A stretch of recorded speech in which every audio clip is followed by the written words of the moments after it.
오셨어요? 네. 반갑습니다. 네. 반갑습니다. 요즘처럼 날이 좋은 날이면 네. 어디 가고 싶죠? 네. 정말 어딘가로 가고 싶은 때가 있죠. 네. 왜 가고 싶을까요? 뭔가 이 현실에서 벗어나고 싶은 자기의 일상에서 좀 벗어나서 나를 좀 살펴보고 싶고 네. 그러죠. 그런데 언제나 떠남이라고 하는 것은 돌아옴을 전제로 하고 되게 떠나죠. 네. 관광이라고 하는 말이 있는데 관광하면 뭐가 떠올라요? 관광하면 왠지 관광버스. 원래 이 관광이라고 하는 말이 관국지광이라고 하는 말의 약자인데 어떤 나라에 가서 그 나라의 빛을 보는 거예요. 그게 관광이죠. 그럼 그 광자가 빛광자예요? 그렇지. 예. 그러니까 빛을 보는 거예요. 꿰뚫어 보는 거. 그러니까 어떤 핵심을 보는 게 관광인데 요즘은 관광이 그냥 풍경만 보고 오는 거죠. 그렇죠. 사진 찍고. 사람들이 가서 풍경을 누리는 게 아니라 그래서 야 여기 좋다. 찍기 바빠요. 착. 맞아요. 그러고는 돌아서 맞아. 그리고 또 까먹는다 또. 관광이라는 이미지가 왠지 젊은이들은 여행이라고 많이 이야기하는 것 같고 관광은 어른들. 그런데 내가 좋아하는 그 중세 그 격언이 하나 있어요. 그 격언은 이런 겁니다. 여행자는 요구하고 순례자는 감사한다. 보세요.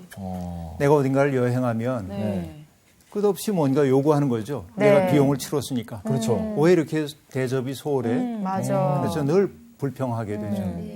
그런데 순례를 떠나는 사람은 자기와 만나는 모든 현실에 감사하게 돼요. 그렇죠. 그래서 제가 아는 어떤 목사님이 틈만 나면 순례를 하는 분이에요. 그래서 뭐 히말라야에도 가고 산티아고 길도 걷기도 하고 남미 대륙을 걷기도 하고 이런 순례를 합니다. 어느 날 책을 쓰셔서 나보고 서평을 써달라고 그래서 서평을 쓰기 위해 책을 읽었어요. 순례자로서의 그 목사님이 가장 자주 사용하고 있는 단어가 있었어요. 그 단어는 뭐냐면 울었다는 얘기예요. 울었다. 그 울음은 슬픔의 울음이 아니고 감사해서. 그냥 뭔지 모르지만 울음이 오는, 그런 거죠. 그런 어떤 그 늦거움이라고 하는데 그런 늦거움이 있는 거지. 왠지 느끼한 어떤 느낌이 있는 건데 그게 늦겁다라고 얘기하거든요. 그런 거. 늦겁다. 근데 인생을 순례로 살다 보면 언제나 그런 그 늦거움이 우리에게 좀 다가올 때가 있거든요. 그래서 그냥 여행자로 이 세상을 사는 사람과 인생을 순례로 사는 사람은 사람들을 대하는 방식, 또 현실을 대하는 방식이 좀 다릅니다.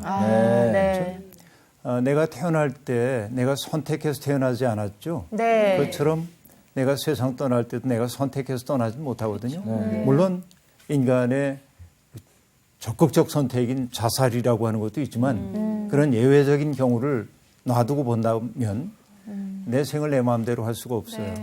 그래서 마지막 순간까지 열심히 살아야 합니다. 그런데 여행자로 사는 사람이 참 많아요. 늘 누군가에게 요구합니다. 불평이 많고. 근데 순례자로 사는 사람은 늘 작은 일에도 감사합니다. 이게 내게 주어진 선물이라고 여기기 때문이죠. 그래서 내 꿈이 있다면 순례자로 사는 겁니다. 멋있다. 그래서 오늘 우리가 순례자의 노래를 공부를 해볼 텐데요.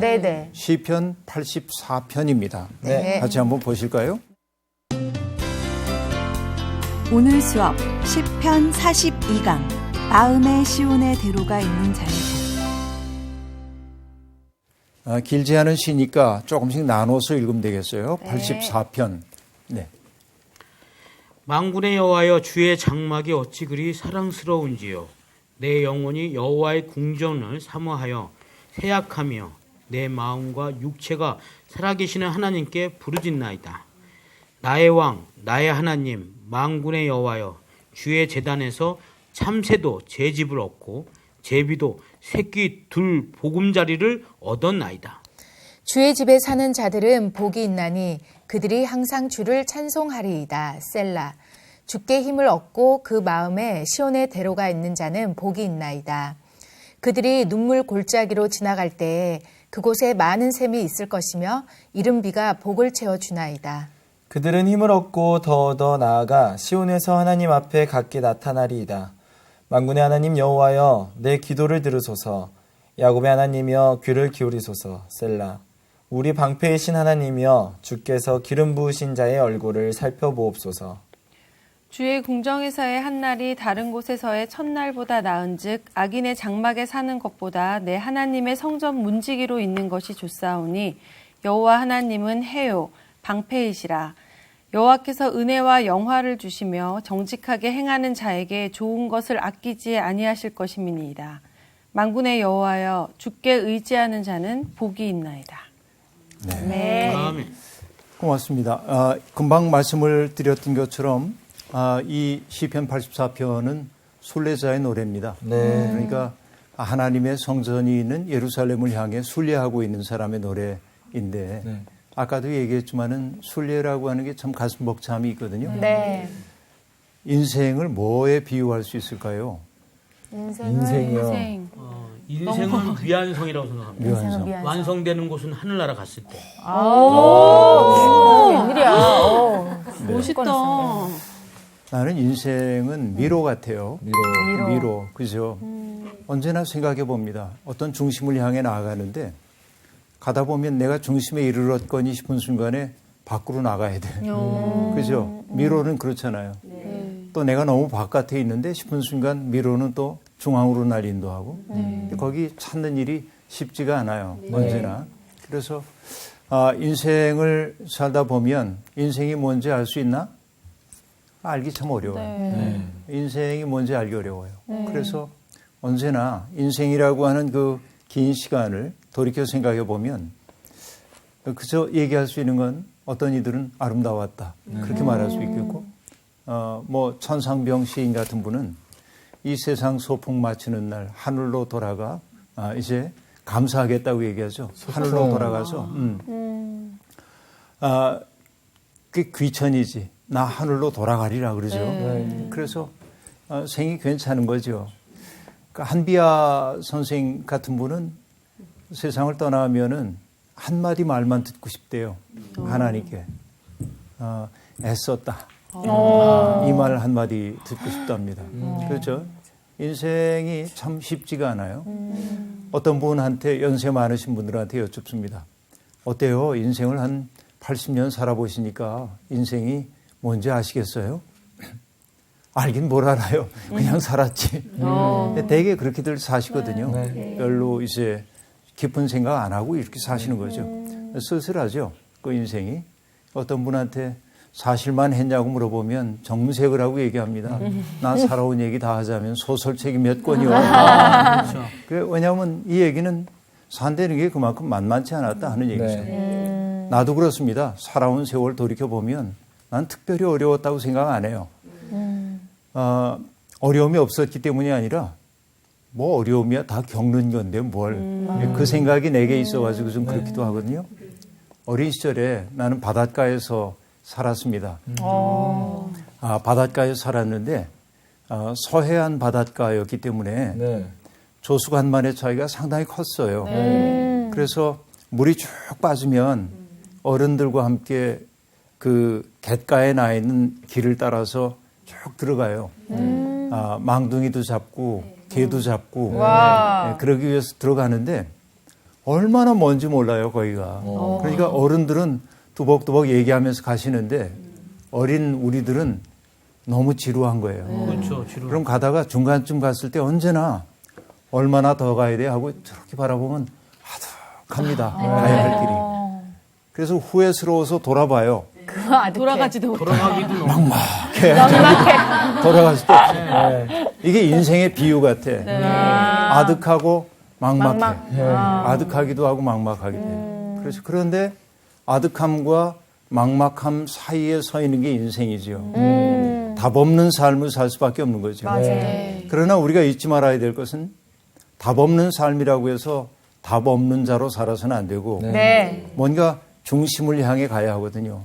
이게 순례인데 결국 순례자로 산다고 하는 것은 분명한 목표를 향해 가는 거죠. 그래서 우리는 성서가 그렇게 얘기합니다.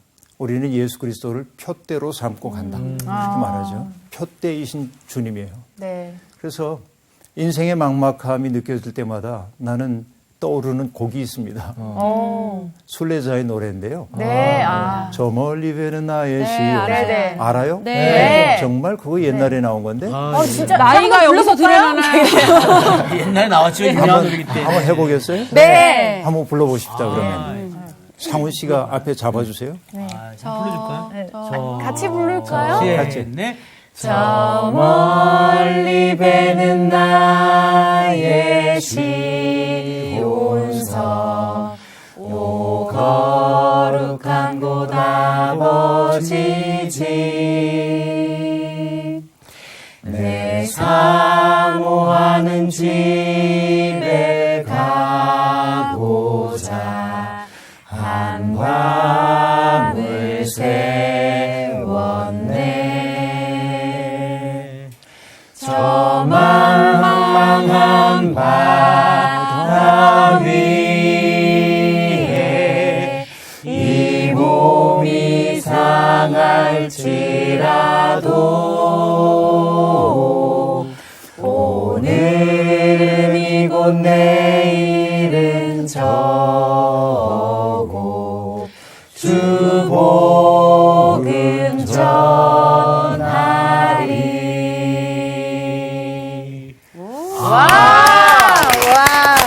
눈물 날 것 같아요. 진짜 감동이다. 진짜 오늘 수업 끝. 누구 맘대로. 저 멀리 배는 나의 시온성. 여러분, 저 멀리 배는 나의 시온성. 거룩한 곳, 아버지 집. 그렇죠? 삶이 힘겹고 고통스럽지 않다고 한다면 그리움도 없을 겁니다. 그리움이 우리의 삶을 밀고 가는 힘이죠. 사실은 어떤 내적 그리움이 우리에게 있죠. 네. 그런데 시인은 지금 저 멀리 배는 나의 시온성 그러죠. 그곳을 향해 나아가는 거죠. 인생은 그곳 가는 거라는데 오늘 시가 바로 그런 이야기를 하고 있습니다. 만군의 여호와여 주의 장막이 어찌 그리 사랑스러운지요 하고 말합니다. 성전이라는 표현을 쓰지 않고 장막이라는 표현을 썼네요. 그렇죠? 그러니까 성전과 장막 조금 다르죠. 성전과 장막이 있는데 성전은 솔로몬을 통해 지은 것이 성전이고 장막이라고 하는 것은 광야 생활을 연상시키죠. 그러니까 굳이 그가 성전이 있는 시대에 쓰여졌음에도 불구하고 장막이라 말하고 있는 까닭은 자기의 삶의 상황이 어떠하기 때문에 그렇습니까? 광야를 지나는 것 같은 쓸쓸함이 있는 거죠. 그렇죠? 그러니까 여러분 이게 우연한 표현들이 아닌 거 우리들이 느낄 수 있어요. 이런 거. 광야의 쓸쓸함이 있습니다. 광야는 낮에는 덥죠. 밤에는 추워요. 언제 벌레 뱀이나 전갈 같은 게 공격하는지 알 수 없죠. 물이 언제 떨어질지도 알 수 없어요. 그런 인생길인데 그런 광야 같은 인생길을 걷고 있는데 주님의 장막이 우리 가운데 있어. 이것이 얼마나 힘이 되는지 모릅니다. 그것을 향해 지금 나아가고 있다고 얘기하고 있어요. 자, 사실은 성전을 향하여 순례하고 있는 사람이 지금 멀리 뵈는 그 성전, 자기가 가야 할 그곳을 향해 가면서 지금 마음속에 감동이 있는 겁니다. 여러분, 내가 지금 여기에서 출발해가지고 부산에 간다고 해요. 그러면 나는 아직 부산에 가지 못했죠. 그러나 나는 이미 내 마음은 부산을 향하고 있죠. 그럼 부산과 이어져 있는 거예요. 순례자는 가야 하는 그 장소가 상징하고 있는 그 존재와 잇대어져 있는 존재입니다. 이게 순례자입니다. 그렇죠. 그래서 순례의 삶은 아름다운데 자, 그가 하는 말 말이죠. 만군의 여호와여 주의 장막이 어찌 그리 사랑스러운지요. 여러분, 아름답고 사랑스러움에 대한 기준은 객관적일 수가 없습니다. 맞아. 보면요, 연애하는 사람들 보면요, 객관적으로 보면 아닌데, 그러니까. 진짜. 자기 파트너가 세상에서 제일 예쁘대. 그렇죠. 그는 거짓말 한 건가요? 아니죠. 그 콩깍지가 신 거지. 그에게 있어서는 정답인 거예요. 그치. 그에게는 정답이죠.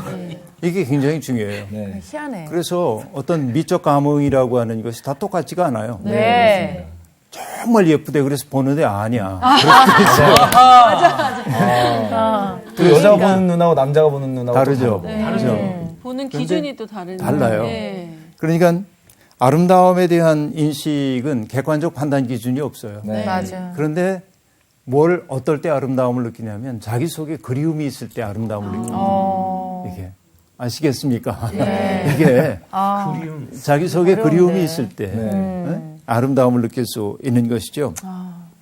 그런데 지금 광야 같은 인생을 살면서 인생의 중심인 성전을 향해 나아가는 순례자는 그 성전이 그곳에 있다는 사실 때문에 오늘 내 삶이 힘있게 사라져요. 그런데 여러분 생각해 보세요. 성전 옆에 늘 사는 사람은 정말로 성전을 바라보면서 늘 감동할까? 그렇지 않죠. 아닐 때가 많죠. 네. 왜냐하면 그리움이라고 하는 것은 거리를 필요로 하기 때문에 그렇습니다. 거리가 떨어져 있지 않으면 그리움이 발생하지 않을 때가 많아요. 그렇죠? 그래서 연애 시절에는 굉장히 사랑했는데 결혼하고 나면은 덜 사랑하는 것처럼 보이는 까닭은 그래. 거리가 없어졌기 때문에 그렇습니다. 결혼하고 떨어져 있어요. 한 번씩 거리를 둬야겠는데. 거리를 좀 둬요. 네. 진짜 그렇군요. 니체는 얘기했습니다. 거리가 미를 창조한다고. 멀리 좀 떨어져 봐야 아름다워 보이는 맞아, 거죠. 맞아.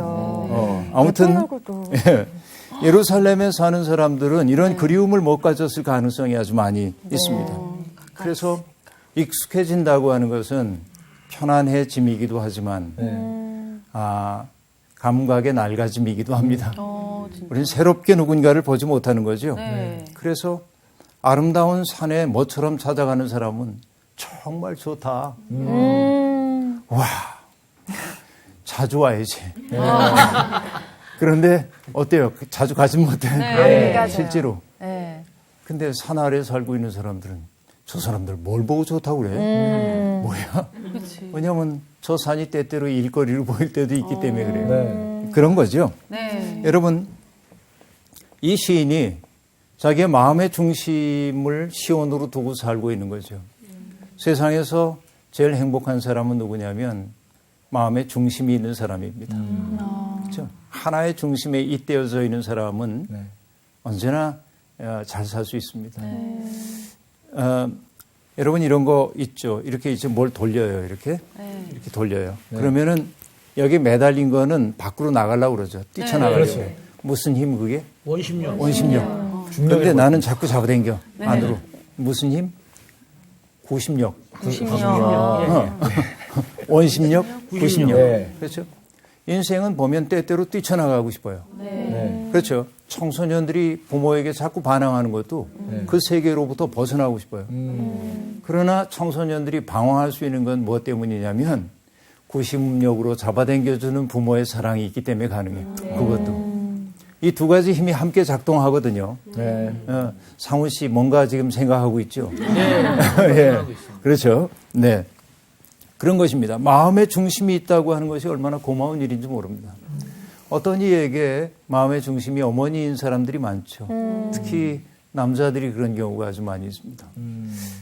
그 단편 소설에도 그런 게 있죠. 이야기 가운데 나오는 얘기입니다.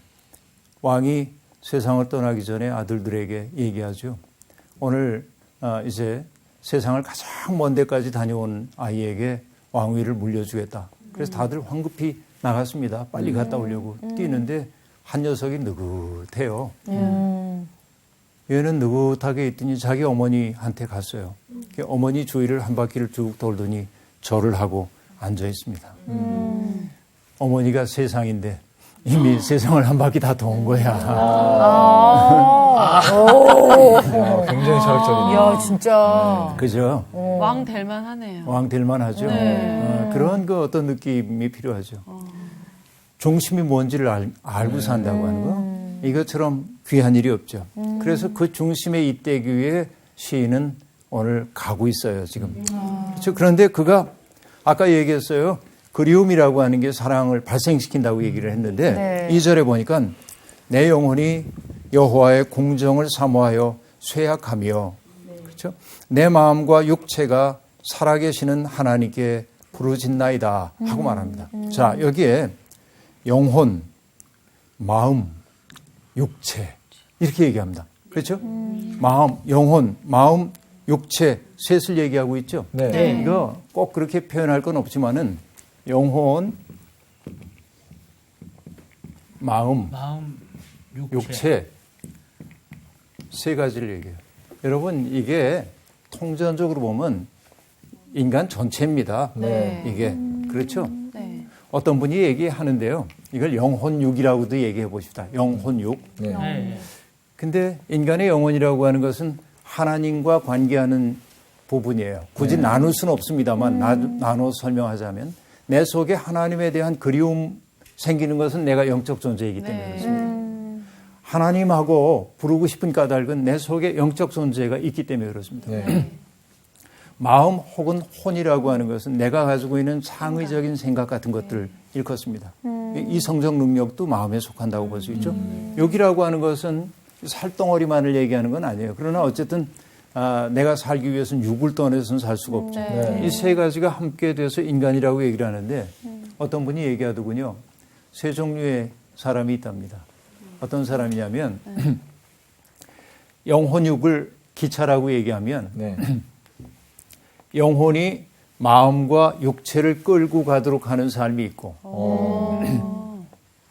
어떤 이들은 마음이 영혼과 육체를 끌고 가도록 하는 사람도 있고 네. 육체의 욕망이 마음과 영혼을 끌고 가는 경우도 있답니다. 네. 그렇죠. 재미있는 분석이죠. 네. 그러니까 정말 어떤 사람이 영적인 존재라고 얘기한다면 네. 그것은 영혼, 그러니까 하나님과 잇대어 있는 마음에 따라서 내 마음과 육체를 조율해가며 살아가는 삶일 거고 그런데 영적인 존재는 못 되는데 그래도 내 체면이 중요해요. 그러니까 사람들에게 그럴싸하게 보여야지. 가면 만들고 네. 그거는 내 마음이 이걸 끌고 가도록 하는 삶이고 육체가 기관차가 되어 끌고 가는 삶은 나의 욕망을 위해서 이것 다 황폐한 길로 가는 삶인 경우가 많죠. 근데 여하튼 이 시인은 지금 내 영혼, 내 마음, 내 육체가 주님을 온통 그리워한다. 그렇게 얘기하고 있어요. 여러분 그런 그리움 느낌이 있습니까? 그런 느낌이? 더 끈끈해지려고 이렇게 노력은 네. 있을 때가 있고 또 없을 그렇죠. 맞아. 있을 때도 왔다 갔다 있고 하는 것 같아요. 네, 아슬아슬하죠. 네. 사실은 저런 상태를 유지하면 사람 못 살아요. 저기 지속되면 살 수가 없지. 그래. 그렇죠. 인간은 수축과 이완을 하며 사는데 늘 저 상태에서는 사람이 살 수가 없어. 그 상태에서는 그리움도 발생을 안 해. 그래서 때때로 하나님으로부터 멀어지는 체험은 감사한 일이기도 해요. 왜? 하나님을 더욱더 그리워할 수 있기 때문에. 자, 어쨌든 정말 내가 온 존재를 다해서 내 하나님께 부르짖습니다. 그런데 그는 그 하나님을 지칭하는 말이 나의 왕, 나의 하나님, 만군의 여호와여 하고 말합니다. 여러분, 나의 왕이라고 얘기를 했는데요. 왕이라고 하는 글자가 이렇게 되어 있죠? 네. 얘기했어요. 전에도. 이건 하늘입니다. 네. 이건 땅입니다. 네. 이거는 인간이에요. 숫자가? 하늘과 땅 사이에 있는. 왕은 뭐 하는 거냐면 이거를 두루 꿰는 존재예요. 네. 고대 세계에서 왕은 하늘 천문에도 밝아야 하고 지리에도 밝아야 하고 인간세에도 밝아야 돼. 이걸 두루 꿰통해야 돼. 네. 근데 이 위에 이렇게 있는 게 뭐지? 주. 그렇죠. 주님. 그 위에 있네. 그 위에 있는 주님. 한문도 참 잘 만들었어. 그러니까. 근데 어쨌든 굉장히 성경적이야. 성경적이야. 자, 나의 왕, 나의 하나님. 그렇죠. 나의 왕, 나의 하나님. 그렇죠? 만군의 여호와요. 네. 그러니까 이 시인은 지금 뭘 느끼고 있냐면 내가 비록 고통 가운데 있다 할지라도 내 삶은 하나님의 통치권 아래에 있어. 그것을 알아차리는 게 중요한 거예요. 맞아요. 그래서 그가 얘기합니다. 주의 제단에서 참새도 제집을 얻고 제비도 새끼들 보금자리를 얻었나이다 하고 말합니다. 부러운 거예요. 그렇죠? 성전에서 새들도 그 속에서 둥지를 틀고 있는 거죠. 여러분 시골 교회 가보면 가끔 제비들이 집 지어놓고 그럴 때가 있거든요. 그러면 이게 시편 84편이구나 느낄 때가 있죠. 네. 그런데 여기서 중요한 것은 하나님의 세계 속에서는 인간만이 존중받지 않는다는 것이죠. 시인은 그걸 지금 얘기하고 있어요. 무의식 중에라도. 그렇죠? 하나님은 이 세상에 있는 모든 피조물들을 당신의 사랑의 섭리 속에 거두고 있음을 이 시인은 지금 넌지시 얘기해 주고 있어요. 일종의 창조신학이라고 볼 수 있겠죠. 그러면서 이 시인이 세 가지의 복을 얘기하고 있습니다. 세 가지의 복을 얘기하는데요. 4절에 보니까 주의 집에 사는 자들은 복이 있다 하고 말하죠. 네. 주의 집은 물론 하나님의 집 성전을 뜻하는 말일 겁니다만 여러분 여기 집이라고 그래가지고 꼭 성전만을 말하는 것은 아닙니다. 세상에 하나님의 집 아닌 데가 어디 있겠어요. 네. 그러면 여러분 주의 집은 어디에 있어요? 저기에 있는 게 아니라 주의 집은 내가 주님과 더불어 있는 그곳이 주의 집이겠지. 그렇죠? 네. 이게 중요해요. 그런데 우리가 때때로 그 사실을 망각하기 때문에 우리가 하나님 앞에 예배드리기로 구별해 놓은 그 장소가 주의 집이라고 우리는 말하는 거예요. 그렇죠? 거기에만 주님이 계신 건 아니야. 늘 우리의 삶 속에 현존하에 계시지만 망각하기 때문에 늘 떠올리라고 있는 거예요. 아실 수 있죠? 그러니까 주의 집에 사는 자들은 복이 있나니 왜 복이 있다고 하냐면 그들이 항상 주를 찬송하리이다. 찬송한다는 게 참 아름답죠? 아름답습니다. 저는 크게 막 부르는 찬송보다 개인의 취향이기도 한데요. 조용히 부를 때 은혜를 더 많이 받아요. 조용한 노래에서. 또 제가 약간 못 견디는 노래들도 있는데 감정을 막 해가지고 부르는 찬송을 들으면 오글오글하고. 근데 정말 그 기름기 싹 빼고 담백하게 부르는 곡을 부르면 마음에 감동이 오히려. 그러니까 왜냐하면 이게 문학에서도 그런데 문학에서도 시를 쓰거나 글을 쓸 때 제일 못 쓰는 사람들이 기교가 너무 많이 들어요. 내가 감동시켜야지 그러고 그렇죠. 온갖 수사욕을 다 쓰면 감동 안 해. 너 혼자 잘 느꼈구나 그러고 말아요. 그런데 생략하고 그래가지고 탁 내놓으면은 여백이 생긴 거예요. 공명할 수 있는. 근데 이게 제일 힘든 것 같아요, 사실. 어렵죠. 심플한 게, 심플하면서도 이게. 왜냐면 이게 전달될까 하는 불안감. 그런 거. 근데 자기 속에 간절함이 있는 사람이 담백하게 부르면 감동을 줍니다. 맞아요. 이건 분명히 있어요. 그런데 자기 속에 정말로 그런 간절함이 없는 이들은 꾸밀라고. 그러니까 여기 이제 찬양 사역을 하는 분들도 있는데 가가지고 사람들을 내가 감동시켜야지 이러면 안 돼요. 그래. 하나님 앞에서 내가 하나님을 찬미하기 위해서 거기에 진실해지면 다른 사람도 저절로 감동하듯이 우리에게 감동을 주는 것은 금방 얘기한 대로 내가 어떤 글을 쓸 때도 그렇고 나는 이렇게 느꼈어 그러고 쓰면은 독자들은 그래 넌 그렇게 느꼈구나 그냥 그러는 거예요. 그렇죠? 근데 그게 좋은 사람들도 있지 물론. 근데 정말 깊이 있는 문학은 글 쓴 사람이 자기의 감정을 다 담아서 감상적으로 만들면 안 돼요. 읽는 사람이 그 글 읽기를 통해서 감동할 수 있는 여지를 줘야 돼요.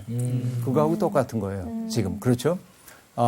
자, 그런데 여기 얘기했어요. 주의 집에 사는 자들은 복이 있다. 그들이 항상 주를 찬송하리이다. 그렇죠? 이런 기쁨, 하나님을 찬미하는 기쁨이 있다고 얘기했어요. 또 그 다음에 제가 참 좋아하는 구절입니다. 5절에 보면 주께 힘을 얻고 그 마음에 시온에 대로가 있는 자는 복이 있나이다. 나는 이 구절을 정말 사랑합니다. 우리 마음이 옹색하게 이렇게 좁아질 때가 많잖아요. 그렇죠. 누구 때문에 덜컥덜컥 우리가 마음이 열리지 않을 때가 있죠. 우리 마음의 집이 너무 좁아진 거예요. 근데 정진규라고 하는 선생님이 계신데요. 연세 많으신데 시 쓰는 선생님이신데 그분의 시 구절 가운데 그런 단어가 나옵니다. 나 요즘 한 산알 잘 열리고 있어. 놀러 들어오셔. 야, 어떻게 이런 19절을 얘기할까? 나 한 산알 잘 열리고 있어. 놀러 들어오셔. 왜냐하면 내가 열려야 누군가가 와도 맞아줄 수 있거든요. 그렇죠. 그런데 우리 마음은 늘 닫혀 있죠, 되게. 그래서 이 대목, 그 마음에 시온의 대로가 있는 자가 복이 있대.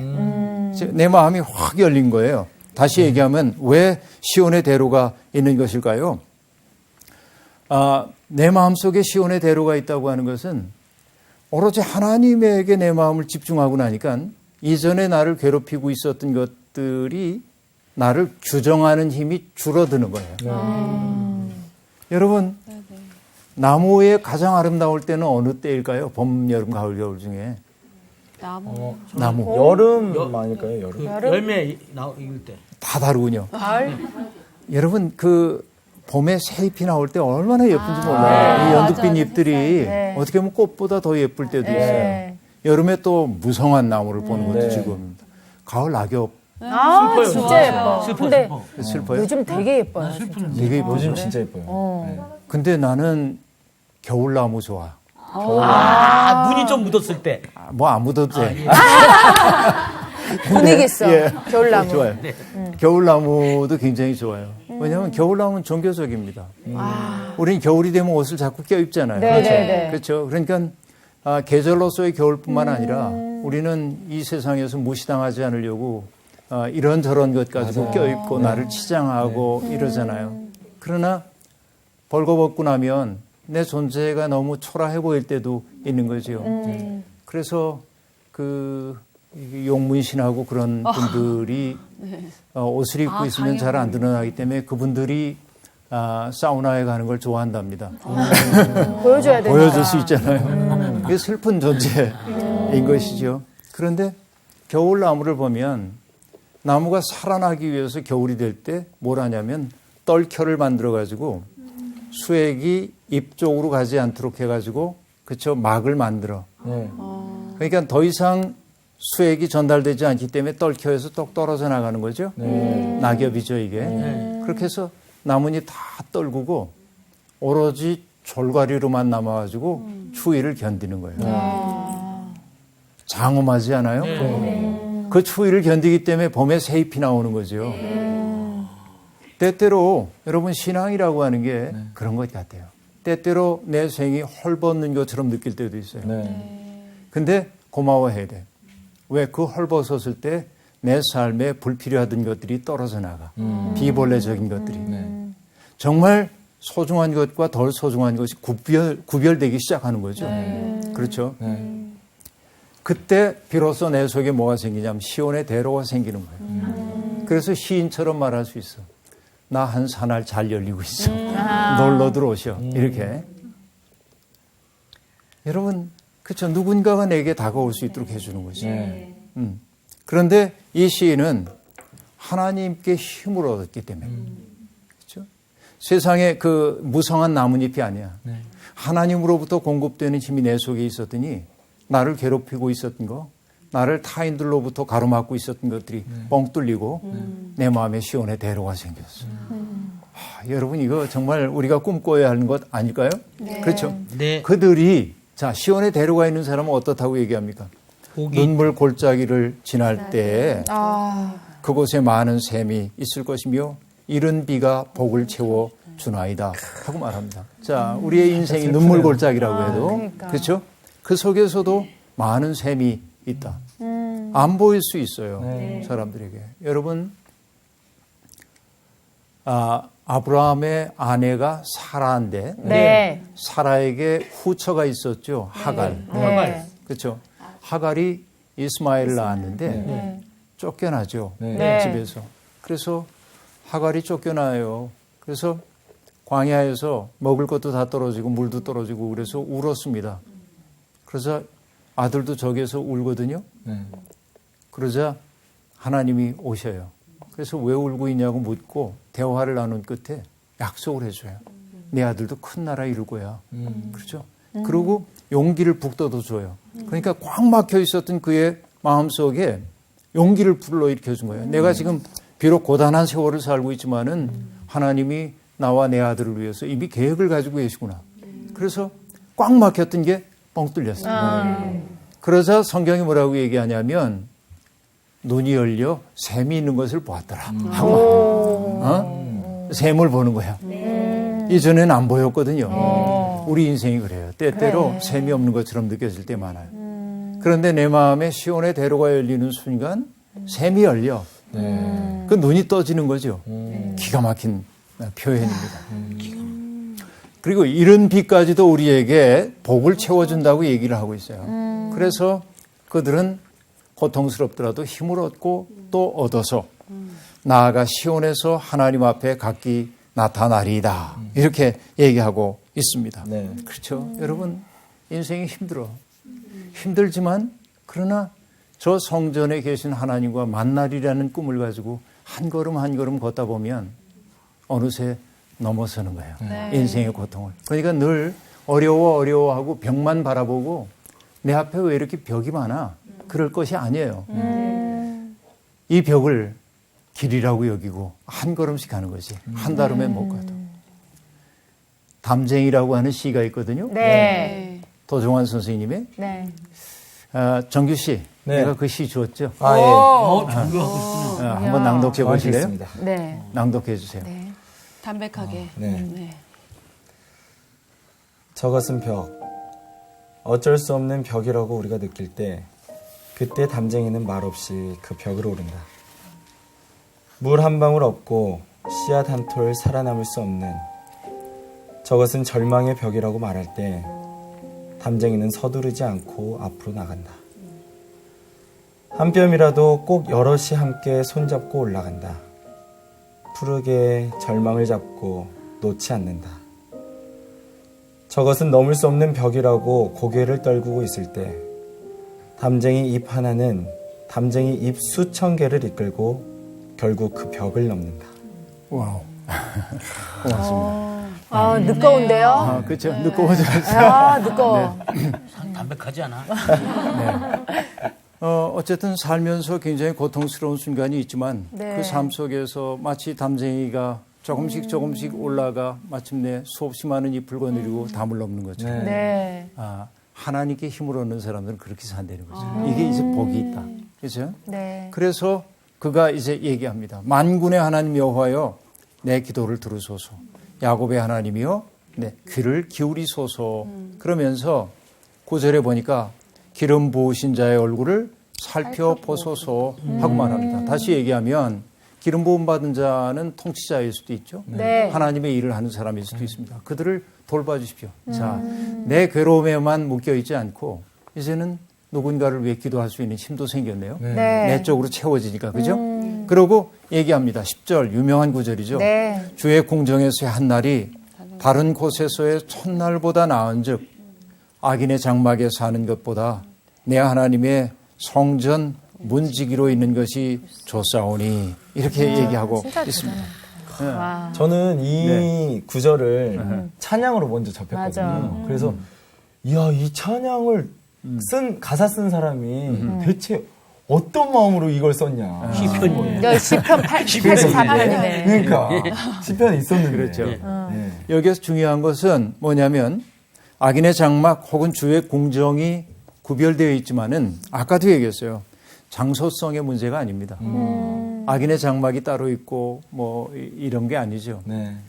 내가 있는 곳이 악한 세상이라고 그래도 여러분 내가 있는 그곳에서 나 때문에 사람들이 조금 더 착해지고 나 때문에 조금 더 화해하고 그런다면 나는 그곳에 하늘을 모시고 간 사람이 되는 거죠.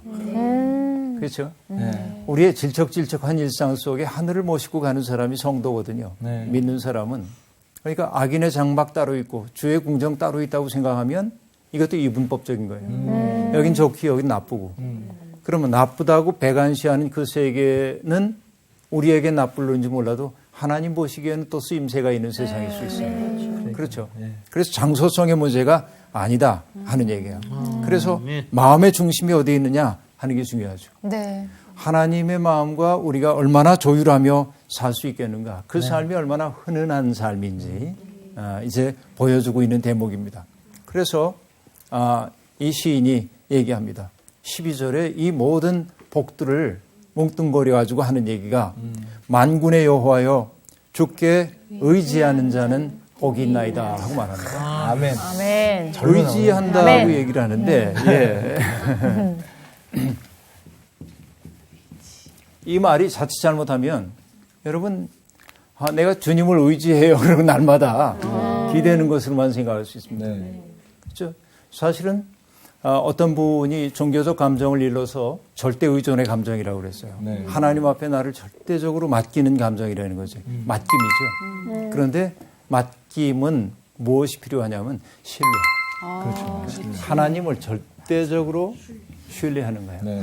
그래서 믿음을 뜻하는 말 가운데 나도 공부하면서 배운 단어입니다만 어떤 분이 그런 표현을 썼습니다. 믿음은 하나님의 부력을 신뢰하는 거래. 부력이라는 게 뭔지 알죠, 여러분? 뭐예요? 수영할 때 우리가 물이 가지고 있는 부력 때문에 우리를 떠올리게 하죠. 근데 어떨 때 사람이 빠져 죽을 수 있을까요? 질문 이상해. 힘줄 때. 힘주고 막 버티고 다 내쉬면 가라앉습니다. 그리고 막 아니 그리고 막 힘주고 있어요. 내 힘으로 어떻게 그렇죠. 내 힘으로 어떻게 하려고 그럴 때 네. 그래서 죽는 비결은 거기에 있고 그러니까 사는 비결은 뭐예요? 맡길 때. 맞아. 이게 그런데 절묘하지 않아요? 신앙을 하나님의 부력을 신뢰하는 거예요. 자, 이 시인이 이런 깨달음을 얻게 된 까닭이 뭐냐면 자기의 인생을 순례로 보았기 때문에 그렇습니다. 내가 이 자리에서 그냥 여행자로 살아갈 때 내 삶에 불필요한 것들로 가득 차 있게 되고 그럼 그 속에서 우리들이 하나님을 신뢰할 수 없게 돼요. 그런데 결국 순례자로 간다고 하는 것은 뭐죠? 순례자는 많은 걸 짊어지고 갈 수는 없죠. 그렇죠? 행장이 가벼워야죠.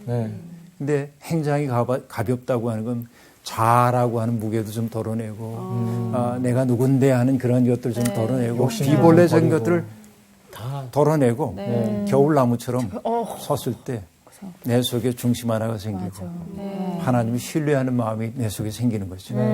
이것이 하나님을 순례의 중심으로 삼고 살아가는 사람의 삶입니다. 오늘 수업 여기서 마치겠습니다.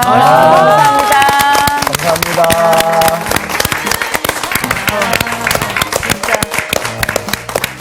기가 막히네. 맞아요. 하나님의 부력을 신뢰하는 거. 그러니까. 근데 그러면서 계속 맡겨야 이제 돼. 저는 또 그러면서 계속해서 준비해놔야겠다. 어떤 거를? 하나님이 쓰시기에 좋게. 그렇죠. 그치. 그리고 어차피 우리가 순례자의 길을 가는데 막 진짜 힘든 상황이 되면은 정말 앞이 진짜 깜깜해 보이는데 우리가 가는 게 정말 확실하면은 어떤 상황이야 좀 두렵지 않잖아. 우리 가는 곳이 딱 정해져 있으니까. 그렇죠. 목표가 있으니까. 이번 주 퀴즈입니다. 성막 기구의 제작을 위해 모세가 일꾼으로 세웠던 두 사람은 누구인가요? 1번 부살렐과 오홀리압, 2번 아론과 그의 아들, 3번 우리와 아히사막. 정답을 아시는 분은 CBS 성서학당 홈페이지에 정답을 올려주시거나 우편으로 보내주시면 됩니다. 보내실 곳은 서울특별시 양천구 목동 서로 159의 1번지 CBS 성서학당 담당자 앞입니다. 연락처를 꼭 남겨주세요. 선정되신 분들에게는 대한성서공회에서 성경, 송태근 선생님의 내가 어디 있느냐, 하나님이 꿈꾸는 교회, 김기석 선생님의 오래된 새길, 신혜인 선생님의 땅과 하늘의 갈림길에서 가운데 하나를 드립니다.